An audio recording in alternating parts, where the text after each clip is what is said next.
Olá,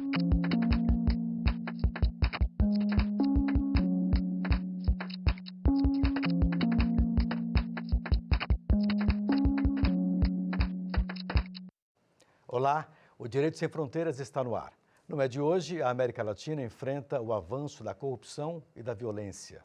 Agora, uma nova associação vai se deparar com uma realidade que exige união de esforços para a busca de soluções comuns. Não vai ser uma tarefa fácil para a recém-criada Associação Latino-Americana de Advocacias e Procuradorias de Estado. Os desafios da nova entidade estão entre os assuntos do programa de hoje. Eu agradeço a Beatriz Nóbrega, advogada da União, e a Boni de Moraes Soares, diretor do Departamento de Assuntos Internacionais da AGU.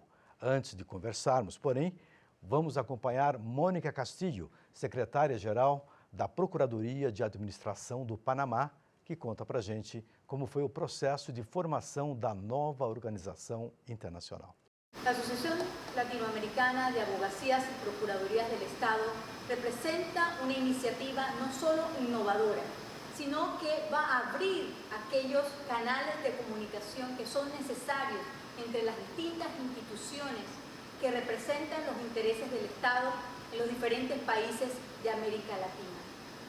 La alianza estratégica que va a significar esta asociación va a ayudar a desarrollar esfuerzos importantes en la lucha de flagelos como la corrupción, que no solamente se circunscriben al ámbito penal, sino que alcanza aspectos en el área administrativa, civil y patrimonial. La Procuraduría de la Administración de la República de Panamá está convencida de la importancia de esta asociación y de los beneficios que va a representar para nuestros distintos países en la consecución de nuestros objetivos y también en el beneficio de todos los ciudadanos. É um assunto bastante interessante. Nós temos aqui, doutor, Brasília, Colômbia, Chile, Guatemala, Equador, Panamá, Honduras, Peru, Paraguai e Bolívia. Qual será a atuação da associação nesses países? Bem, como a doutora Mônica nos explicava há pouco, a associação ela agrega os esforços das instituições responsáveis pela defesa jurídica dos países, defesa jurídica dos estados latino-americanos. E, nesse sentido, a associação surge para enfrentarmos juntos problemas comuns que já foram diagnosticados há algum tempo, depois de um processo negociador que tomou em conta as ideias, perspectivas de cada instituição fundadora da associação. Houve, em 7 de março, a decisão de se criar formalmente a ALAP. Perfeito. Doutora, o que prevê o Estatuto?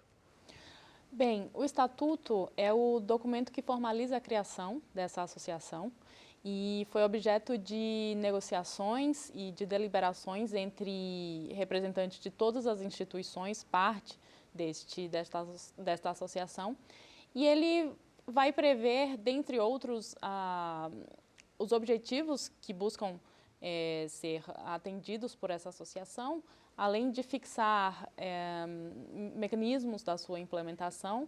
Há questões mais específicas como a sede da associação, a forma de financiamento. E, em geral, portanto, vai prever que essa associação se destina a uma cooperação mútua e a uma solidariedade na atuação integrada entre essas instituições. Todos os países da América Latina, da América do Sul entraram? São 10 ao todo, 10 ao com todo. o Brasil. Com o Brasil, mas teve país que ficou de fora. Por enquanto... Vizinhos nossos. Venezuela entrou? Não. O Uruguai entrou? Ainda não. E há uma razão para cada situação. Qual é? Se nós observarmos do universo completo, Bob, de países da América Latina, nem todos possuem uma instituição responsável pela defesa jurídica do Estado, organizada, institucionalmente estabelecida, como é o caso do Brasil, por meio da Advocacia Geral da União, do Panamá, por meio da Procuradoria da Administração, como nós vimos. Há países que não possuem ainda um modelo institucional bem definido como nós possuímos. Então, esse universo de países latino-americanos se reduz para que fosse possível dialogar com um universo menor, de cerca de 12 ou 13 instituições, 12 ou 13 países, e destes 10 lograram consenso para a criação da ALAP. O Uruguai é um exemplo interessante. No Uruguai, por exemplo, não há ainda uma instituição institucionalmente, formalmente estabelecida, como aqui no Panamá e nos outros 8 países que são parte da associação, para fazer frente ao desafio de defender juridicamente o Estado. E aí há situações em cada país que nós precisamos agora enfrentar, isso será feito por meio dos diretores, da presidente da associação, dos vice-presidentes e do secretário-geral, que vão, em algum momento, junto com a Assembleia Geral, convidar outros países a fazer parte da iniciativa. Perfeito. A próxima reunião vai tratar de quê? Já está pronta a pauta? Bem, a próxima reunião, que vai, inclusive, tem uma denominação específica para isso, que é a Conferência Latino-Americana da Associação, ela está prevista para acontecer já em setembro próximo e ela se propõe baseada nos objetivos fixados nesse momento inicial de criação, buscar implementar atividades efetivas de cumprimento dos fins a que se propõe essa associação. Em 2017, pela primeira vez, uma pesquisa de opinião pública da entidade Latino Barômetro apontou a corrupção como sendo a maior preocupação latino-americana.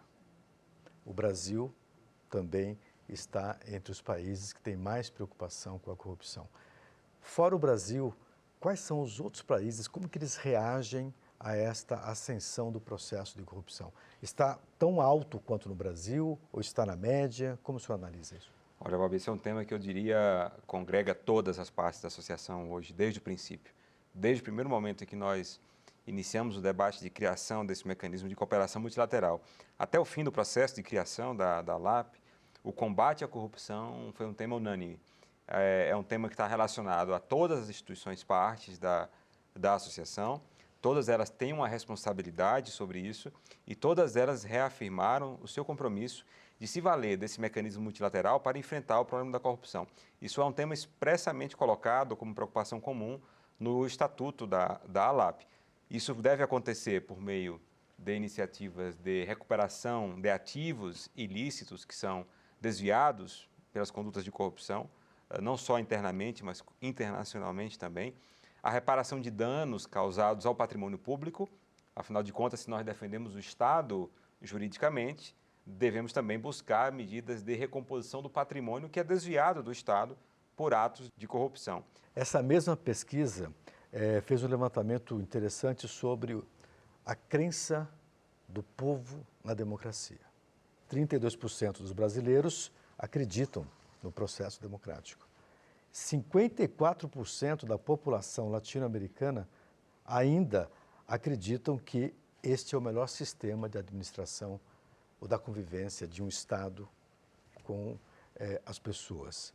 Há uma diferença aí de 32 para 54. Como é que, doutora, a senhora analisa especificamente essa questão da democracia, o peso que a democracia tem ou deixa de ter na mente de algumas pessoas latino-americanas? Bem, democracia é um conceito polissêmico que vem sendo desenvolvido ao longo dos tempos e pode encontrar diferentes variantes conforme a estrutura política de cada país. A democracia, ela se volta principalmente ao exercício, a reafirmar o exercício da cidadania por integrar o povo, por viabilizar a participação popular na decisão estatal final. Então, para fins de efetivação do interesse público, fim último ao qual deve se propor o Estado, a democracia, de fato, sobreleva-se como o regime político mais adequado, se comparado às experiências históricas já vivenciadas como experiências... Mas por que as pessoas estão perdendo a crença? Por que no Brasil 32% só acreditam na democracia e no restante 54%? 46% não acreditam no processo. Doutor, talvez eu possa ajudar. Alguma relação?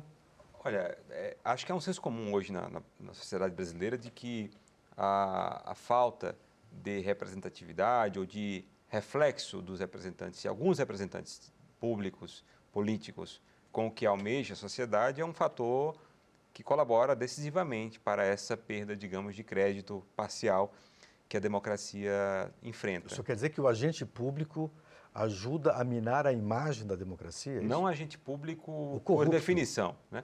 Mas aqueles que se desviam da função pública para cometer atos ilícitos. Sim. Certamente esses trazem em si uma causa de descrédito do regime.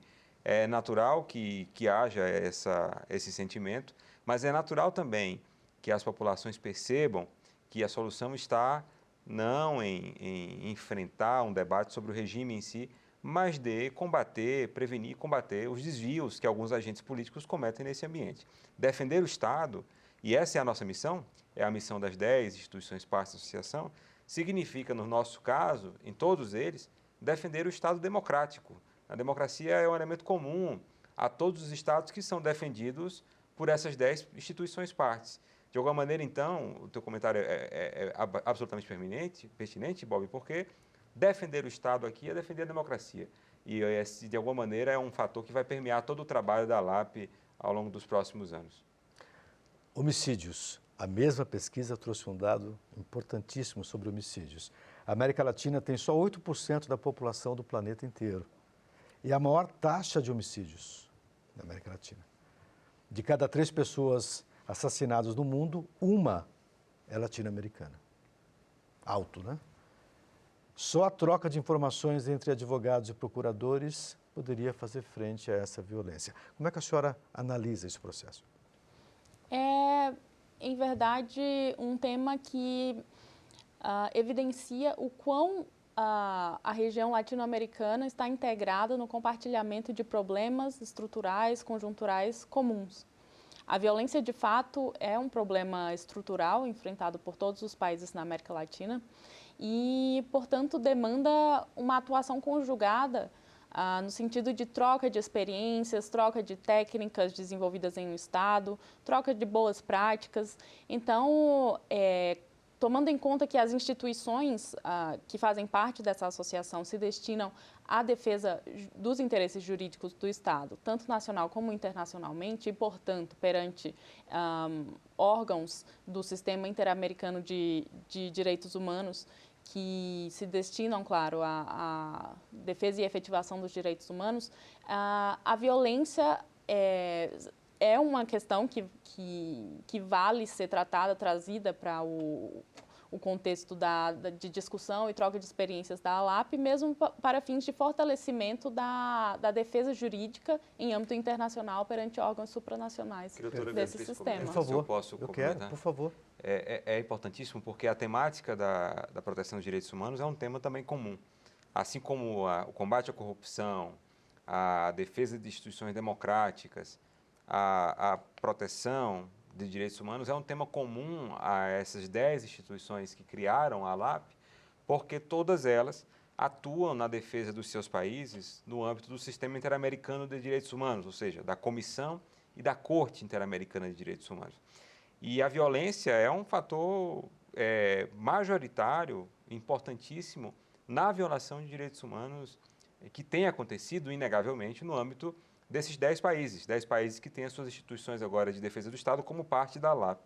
Há uma preocupação comum de oportunizar a essas instituições, por meio dessa troca de experiências, mecanismos de compreensão desse fenômeno e de busca de soluções que, ao mesmo tempo, privilegia a defesa do Estado, que é a nossa obrigação fazê-lo, e a proteção de direitos humanos. E como é que se faz isso? Acordo de solução amistosa, nos casos levados contra os Estados, a esses órgãos do sistema interamericano, cumprimento efetivo das recomendações dos órgãos do sistema, das sentenças da Corte Interamericana, tudo isso será objeto, certamente, da troca de experiências que essas instituições farão por meio da ALAP. Vamos fazer uma rápida pausa e voltamos daqui a pouquinho. Não vá embora, voltamos logo.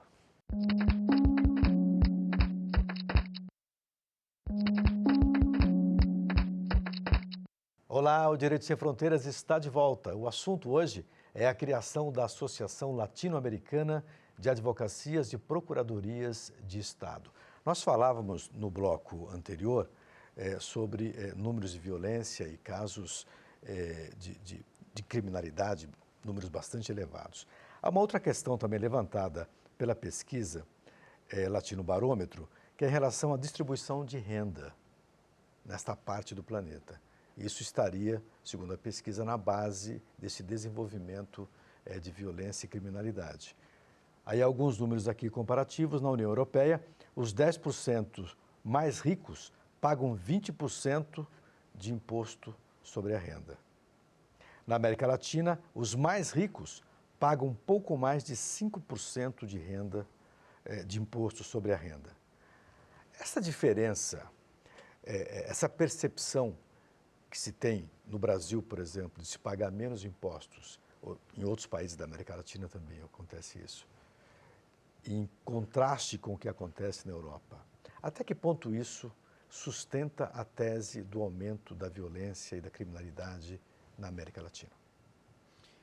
Olha, certamente estudos sociais indicariam que a desigualdade social ela é causa, sim, em grande medida, da violência e da criminalidade que acomete não só os países latino-americanos, mas os países em desenvolvimento, de modo geral. Na Ásia também, Certamente Tailândia, outras regiões do mundo Malásia. em que predominam os países em desenvolvimento enfrentam o mesmo problema fundamentado na mesma causa, que é a desigualdade social. Se não por completo, mas em grande parte. O desafio da advocacia de Estado e da advocacia pública está na defesa das políticas públicas que buscam mitigar ou diminuir essa desigualdade social, mostrando os esforços que o poder público tem feito para diminuir esse problema, que é um problema estrutural. Volto ao ponto, Bob, que é interessantíssimo, da conjugação de problemas e desafios comuns. Certamente, essa realidade de desigualdade social é algo que se percebe em todos os países agora associados à ALAP.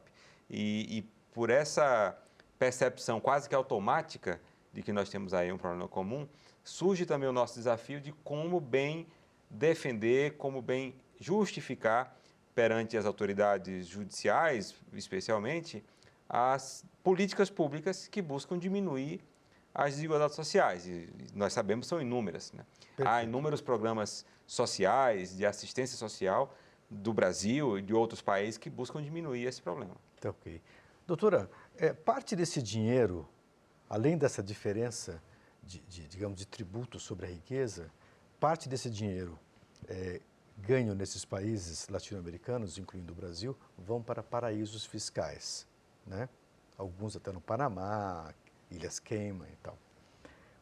A associação pensou em alguma ferramenta para fazer o reconhecimento desse dinheiro?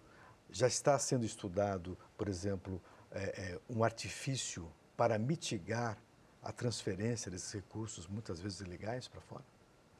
Bem, isso é uma realidade de fato existente, a questão da evasão fiscal, e que no Brasil é combatido no âmbito penal, através da tipificação da conduta de sonegação fiscal,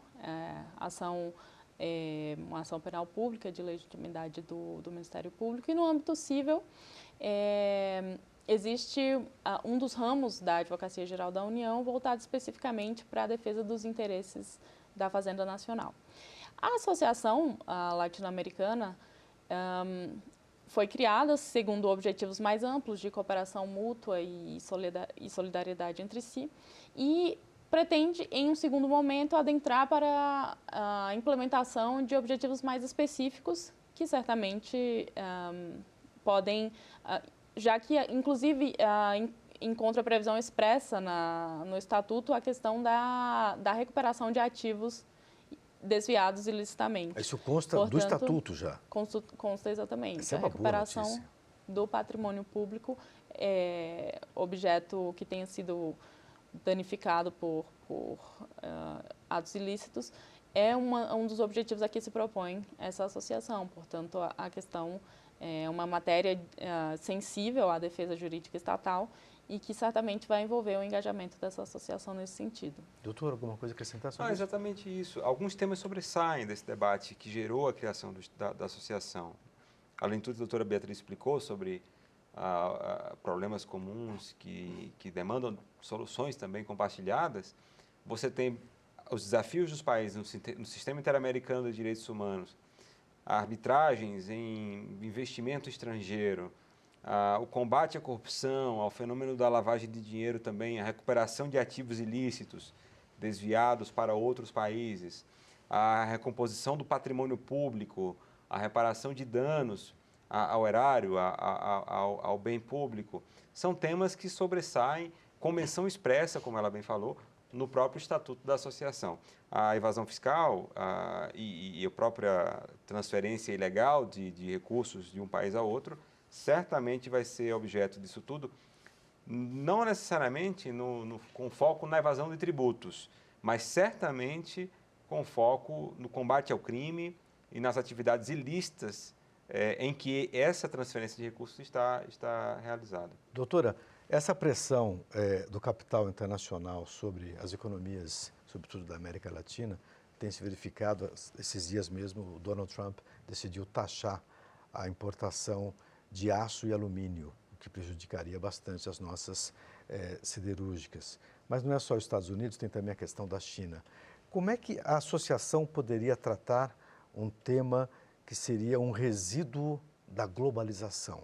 Quer dizer, a economia mais forte pressionando os países da América Latina. Pois bem, de fato existe uma pressão das economias mais fortes ou mais desenvolvidas, pelo menos no momento, sobre países com economia mais fragilizadas, seja em razão de instabilidades políticas vivenciadas na região. E o tão só fato de já haver uma formação de uma cooperação multilateral já fortalece coalizões políticas ou já fortalece, de fato, a região de forma a contrabalancear o poder de eventuais decisões unilaterais que são tomadas por economias mais fortes e permitindo uma projeção geopolítica e até mesmo econômica da região latino-americana para fazer face a essa pressão e a essas medidas tomadas por outras economias.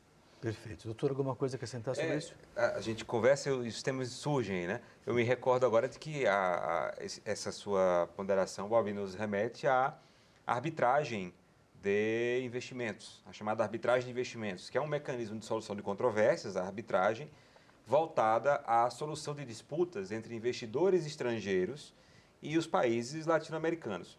Essa é uma realidade já enfrentada por praticamente todas as instituições que fazem parte da associação, menos o Brasil, menos a brasileira, menos a Advocacia Geral da União. E por quê?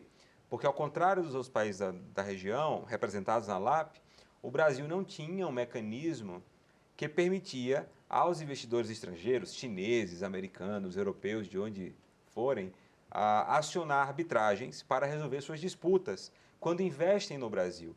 Esse cenário Deixa eu fazer uma começa a mudar. pergunta sobre esse investimento, só para deixar bem claro. Sim. Um empresário, por exemplo, chinês, joga $1 bilhão de investimentos aqui na Bolsa. Essa arbitragem poderia monitorar esse investimento para evitar aquele efeito manada, por exemplo, dessa fuga de capital, entra e sai? A China faz isso, né? Investir na China, você tem 3 ou 4 meses para ficar lá e uma carência, o dinheiro não pode sair. Se em alguma situação de investimento se coloca uma disputa entre o investidor estrangeiro e o poder público nacional, como por exemplo o brasileiro, até pouco tempo atrás você não tinha mecanismos que permitiam a esse investidor lançar mão da arbitragem, né? Esse cenário tem mudado de maneira bem geral, aqui colocando genericamente a questão, mas tem mudado por meio de 2 iniciativas que o Brasil tem conduzido. A primeira delas em âmbito internacional, com a negociação e celebração de tratados majoritariamente bilaterais, que prevêem a arbitragem como mecanismo de solução de disputas que podem surgir do investimento estrangeiro aqui. E a segunda, a adoção no Brasil de uma lei que permite a arbitragem envolvendo o poder público brasileiro. Essa lei já foi aprovada? Já existe, está vigente? A lei de arbitragem no Brasil, que é mais antiga, de 1996, foi alterada em 2015 para estabelecer que o mecanismo de arbitragem pode ser utilizado em disputas com a administração pública. Ainda não há muita regulamentação sobre isso, mas esse é um ponto que nos coloca aí o interesse brasileiro muito forte de conhecer realidades latino-americanas. Porque, ao contrário do Brasil, Bolívia, Chile, Colômbia, Panamá, todos esses países, por meio das instituições que estão associadas a nós, têm uma larga experiência em arbitragens com investidores estrangeiros. Então, a nossa ideia é, se em alguns temas nós vamos, digamos, fornecer ideias, know-how, conhecimento, boas práticas, esse é um tema que certamente nós poderemos aprender e conhecer os problemas enfrentados por eles. Porque, de alguma maneira, voltamos ao ponto que acho que relaciona todas as suas perguntas e os seus comentários aqui. Somos países em desenvolvimento, latino-americanos enfrentando investidores ricos, estrangeiros, de países desenvolvidos, em situações que podem surgir disputas, controvérsias, eventualmente levadas à solução por meio de arbitragem. Perfeito. Doutora, a administração do Panamá, a Procuradoria da Administração do Panamá, por meio talvez da nossa doutora Castillo, e a Procuradoria-Geral da Nação da Guatemala já assinaram alguns acordos, né? Já tem ali alguns contratos de parceria e trocas e tal.